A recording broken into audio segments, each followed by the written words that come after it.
Hello, I'm Simon Whistler, you're watching the Today I Found Our YouTube channel, and in the video today we're looking at why men's bikes have a horizontal crossbar and women's usually don't.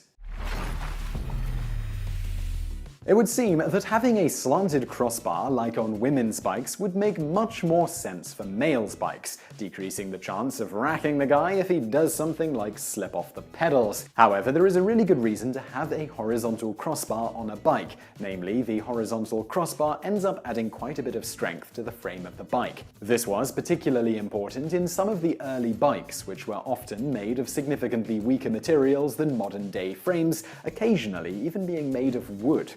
The problem with this horizontal crossbar was that women all used to wear dresses, so when a woman wanted to get on a bike she'd have to lift her leg over the bike frame's crossbar, which was quite scandalous for the time as it often exposed a bit of leg and possibly some underwear.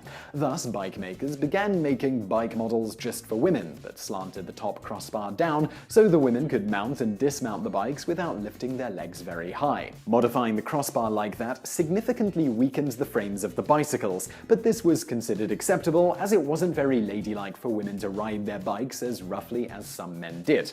The tradition has continued to this day, even though most women don't go around riding bikes in dresses or skirts anymore. For the most part, on modern bikes, this weakening of the frame by slanting the crossbar isn't significant enough to cause any concern for the bike's structural integrity, even on rough terrain, given modern materials that the frames are made of. Indeed, many BMX bikes for men are now designed with the slanted crossbar to reduce the chance of injury while doing tricks.